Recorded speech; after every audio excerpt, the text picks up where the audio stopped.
Pierre avait toujours été fier de sa mère, Marie. Elle vivait humblement à la campagne, menant une existence simple mais digne. Son amour pour la terre et pour les valeurs qu'elle lui avait inculquées étaient des piliers dans sa vie. Ce soir-là, Pierre avait décidé d'inviter Marie à un dîner familial organisé par sa femme, Sophie, dans leur maison élégante à Paris. Lorsque Marie arriva, elle fut accueillie chaleureusement par Pierre et Sophie, mais l'atmosphère changea rapidement avec l'arrivée de Claudette, la mère de Sophie. Claudette, une femme connue pour son attitude condescendante et son penchant pour les remarques acerbes, fit son entrée avec une aura de supériorité palpable. « Ah, Marie, quelle surprise de te voir ici !» dit Claudette avec un sourire forcé. « Comment vont les champs ? Toujours aussi boueux, je suppose ?» Marie, toujours calme et digne, répondit poliment. « Oui, Claudette, la campagne est belle en cette saison. Les récoltes ont été bonnes cette année. » Le dîner commença, et Claudette ne perdit pas une occasion de lancer des piques à Marie. « Tu sais, Sophie, c'est admirable de ta part d'inviter une paysanne à notre table. Cela montre ta grande générosité. » Sophie, mal à l'aise, tenta de changer de sujet. « Alors, maman, comment se passent tes affaires ?» Mais Claudette, décidée à poursuivre son humiliation, ignora sa fille. « Dis-moi, Marie, comment fais-tu pour survivre avec si peu ? Tu dois être habituée à mendier, non ? » Marie, le visage impassible, répondit doucement, la simplicité a ses propres richesses, Claudette. À ce moment précis, la sonnerie de la porte retentit, interrompant la conversation tendue. Pierre se leva pour aller ouvrir. Un homme élégant, vêtu d'un costume impeccable, se tenait sur le seuil. Il avait une allure mystérieuse et une présence imposante. « Bonsoir, je suis François. Je m'excuse pour cette arrivée inattendue, mais j'avais quelque chose d'important à dire à Marie, » dit-il en entrant. Tous les regards se tournèrent vers lui, étonnés. Claudette, visiblement agacée par cette interruption, demanda d'un ton sec, « Et qui êtes-vous, François ?» François sourit et répondit avec assurance, « Je suis un vieil ami de Marie. Elle a été d'une aide inestimable pour moi il y a des années, et je suis ici pour lui exprimer ma gratitude. » Marie, surprise mais reconnaissante, se leva pour accueillir François. « François, c'est une surprise de te voir ici. Que fais-tu à Paris ?» François prit une grande inspiration avant de répondre. « Marie, je suis devenu un homme d'affaires prospère grâce à toi. Tu m'as prêté tes économies et m'as donné des conseils avisés quand j'étais au plus bas. Sans toi, je n'aurais jamais réussi. » La révélation laissa tout le monde sans voix. Pierre et Sophie regardaient leur mère avec admiration et surprise. Claudette, de son côté, semblait décontenancée, mais elle tenta de masquer son trouble avec un sourire sceptique. « C'est très touchant, François, mais je doute que Marie ait eu un rôle si crucial dans ta réussite, » dit Claudette, essayant de reprendre le contrôle de la situation. François la regarda droit dans les yeux. « Claudette, sans l'aide de Marie, je n'aurais jamais pu démarrer mon entreprise. Elle est la personne la plus généreuse et la plus sage que j'ai jamais rencontrée. » Marie, émue, se tourna vers Pierre.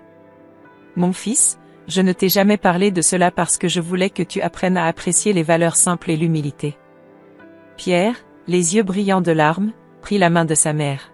« Maman, je suis tellement fière de toi. » Claudette, sentant son autorité menacée, quitta brusquement la table sous un prétexte quelconque, laissant les autres convives plongés dans une réflexion profonde sur les vérités qui venaient d'être révélées. L'arrivée de François au dîner familial suscita une surprise générale parmi les convives. Marie, assise à l'extrémité de la table, le reconnut immédiatement et un léger sourire illumina son visage. François, un homme élégant à l'allure distinguée, s'avança avec assurance et salua tout le monde avec une courtoisie impeccable.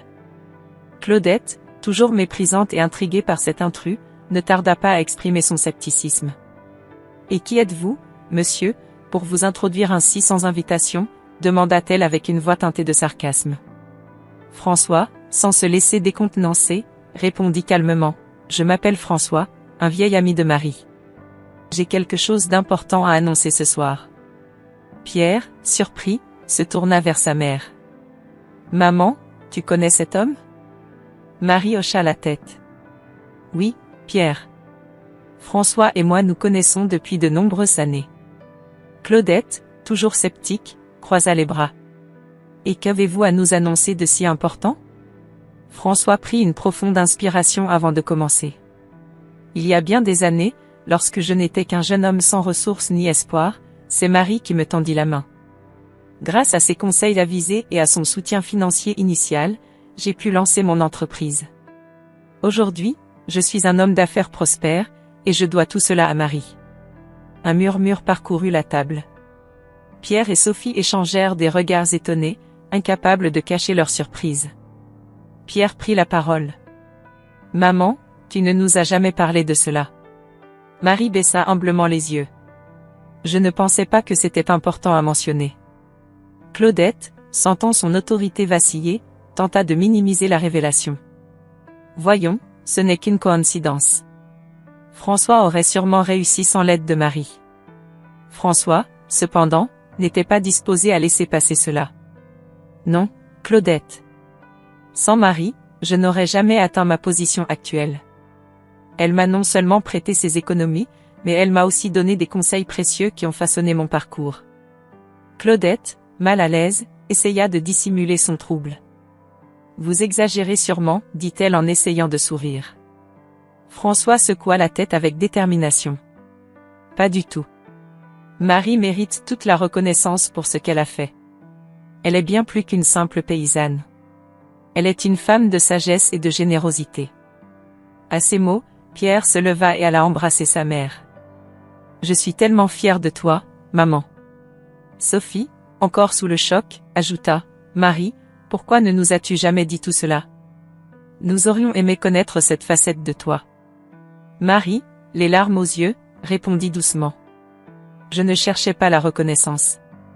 Je voulais juste aider quelqu'un qui en avait besoin. » Claudette, voyant que son mépris n'avait plus aucun effet, se leva brusquement de la table.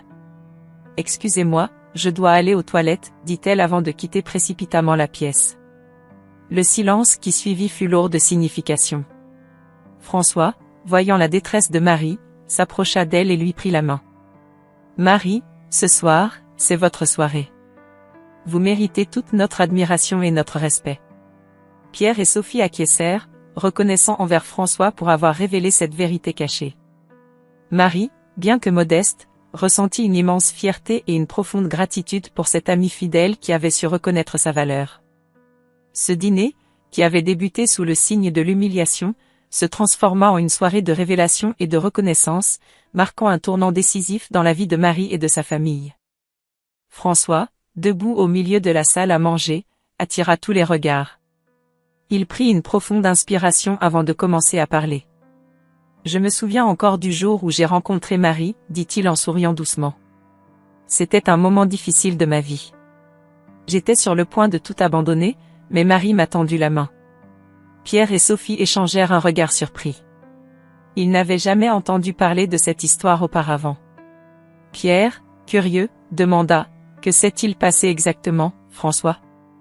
François se tourna vers Pierre, ses yeux brillants de gratitude. « Marie m'a prêté toutes ses économies. Je n'avais rien, absolument rien. Elle m'a non seulement donné cet argent, mais aussi des conseils précieux. Elle m'a appris à gérer mes affaires, à prendre des décisions éclairées. Sans elle, je n'aurais jamais pu démarrer mon entreprise. » Claudette, assise à l'autre bout de la table, leva les yeux au ciel. « Oh, allons, ne soyons pas dramatiques. Ce n'est qu'un peu d'argent et quelques mots de sagesse. Ça ne fait pas de miracle. » François se tourna vers Claudette, son expression devenant plus sérieuse. « Vous vous trompez, Claudette. Marie a fait bien plus que cela. Elle m'a donné l'espoir et la confiance dont j'avais désespérément besoin. C'est grâce à son soutien que j'ai pu persévérer et réussir. » Sophie, fascinée par le récit de François, se pencha en avant. « Maman, pourquoi ne nous as-tu jamais parlé de tout cela ?» demanda-t-elle à Marie, sa voix empreinte d'admiration. Marie, toujours humble, haussa les épaules. « Je ne pensais pas que c'était important. Ce que j'ai fait pour François, je l'aurais fait pour n'importe qui. Aider les autres est simplement la bonne chose à faire. » Pierre, touché par les paroles de sa mère, posa une main réconfortante sur son épaule. « Maman, Tu es incroyable. Nous ne savions pas à quel point tu avais influencé tant de vies. Claudette, sentant son autorité vaciller, se redressa sur sa chaise. Eh bien, c'est très émouvant, mais cela ne change rien. Les affaires sont les affaires, et un peu de charité ne fait pas de Marie une femme d'affaires. François, refusant de laisser Claudette diminuer l'importance de Marie, répliqua fermement, Marie n'a pas seulement fait preuve de charité. Elle a fait preuve de sagesse et de perspicacité. Elle m'a montré comment investir intelligemment, comment diriger avec intégrité. Sans elle, je n'aurais jamais réussi. Claudette, son visage se durcissant, se leva brusquement. Je dois faire un appel téléphonique. Excusez-moi. Elle quitta la salle à manger en hâte, son orgueil piqué au vif. Un silence tendu s'installa autour de la table. Pierre et Sophie regardèrent François, puis Marie, avec un mélange de respect et de gratitude. Sophie prit la parole en premier, sa voix douce mais déterminée. François, merci de nous avoir raconté cette histoire. Cela change vraiment notre perception de tout. François hocha la tête. Marie mérite toute la reconnaissance du monde. Elle est une femme extraordinaire. Marie, légèrement embarrassée par tant de compliments, esquissa un sourire timide. Merci, François. Mais je n'ai fait que ce que je pensais être juste. Pierre, se levant pour proposer un toast, leva son verre. À ma mère, Marie, la femme la plus courageuse et généreuse que je connaisse. Puissions-nous tous apprendre de son exemple. Les verres s'entrechoquèrent, et malgré la tension laissée par le départ brusque de Claudette, un sentiment de solidarité et de respect mutuel emplissait la pièce. François avait révélé une vérité importante, et ce dîner familial, qui avait commencé sous des auspices si troubles, prenait une tournure inattendue et profondément émouvante. Marie, sans le vouloir, avait prouvé à tous que la vraie richesse réside dans le cœur et l'esprit. Claudette sortit précipitamment de la salle à manger, le visage rouge de colère et de confusion. Sophie, inquiète pour sa mère, se leva rapidement et la suivit dans le couloir. Elle trouva Claudette adossée contre le mur, essayant de reprendre son souffle. « Maman, qu'est-ce qui se passe ? Pourquoi es-tu si bouleversée ? » demanda Sophie, la voix tremblante d'inquiétude. Claudette, les yeux pleins de larmes de rage, se tourna vers sa fille. « Tu ne comprends pas, Sophie. Cette femme, Marie, elle m'humilie devant tout le monde. Comment est-ce possible que cette paysanne ait réussi à influencer un homme comme François ? » Sophie, prise entre la loyauté envers sa mère et l'admiration naissante pour Marie, répondit doucement, « Peut-être que nous ne connaissons pas vraiment Marie. Peut-être qu'elle a des qualités que nous avons négligées. » Claudette secoua la tête, refusant d'accepter cette idée.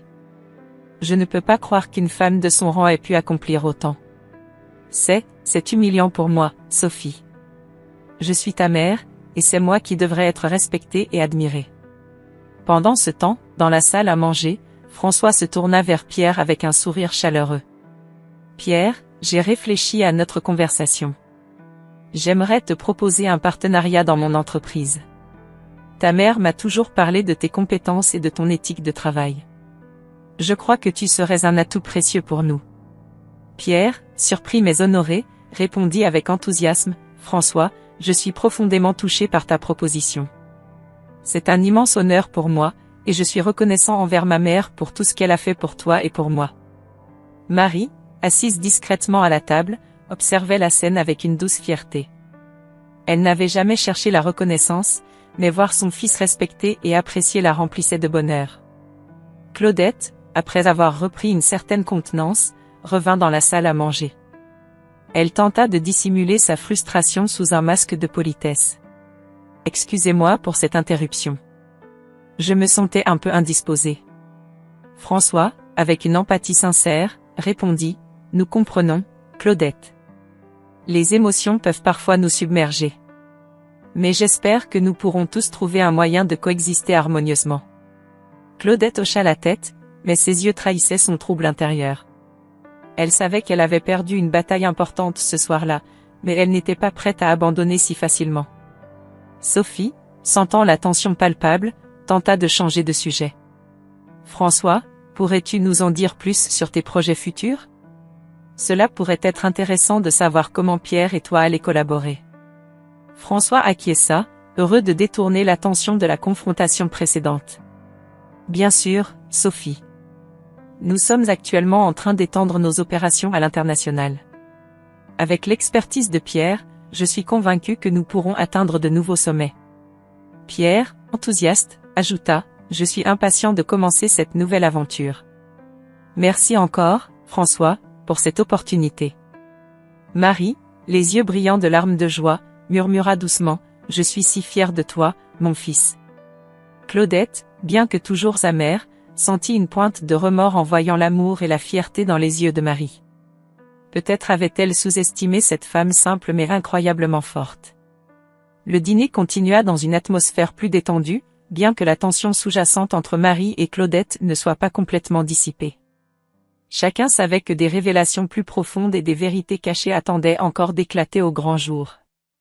François se leva de sa chaise, attirant immédiatement l'attention de tous les convives. « Mes amis, j'ai une autre révélation importante à faire, » annonça-t-il, le regard sérieux. Tous les regards se tournèrent vers lui, la curiosité et l'inquiétude se mêlant dans l'atmosphère.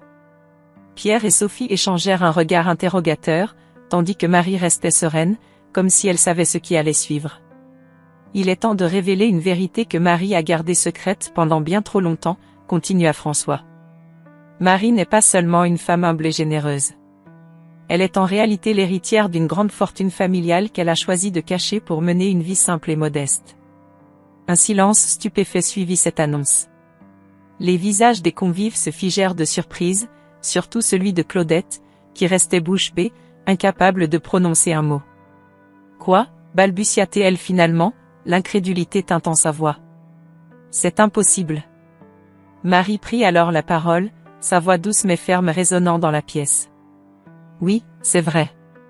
J'ai fait le choix de vivre loin des superficialités de la richesse. Je voulais inculquer à Pierre des valeurs de simplicité et d'humilité. La richesse peut corrompre, et je voulais que mon fils grandisse en comprenant l'importance des valeurs humaines plutôt que matérielles. » Pierre, les yeux remplis de larmes d'admiration et de gratitude, se tourna vers sa mère. « Maman, je n'avais aucune idée. » Commença-t-il, sa voix tremblant d'émotion. « Tout ce que tu as fait, c'était pour moi, pour nous. » Sophie, touchée par les révélations, prit la main de son mari et ajouta, « Marie, vous êtes vraiment une femme exceptionnelle.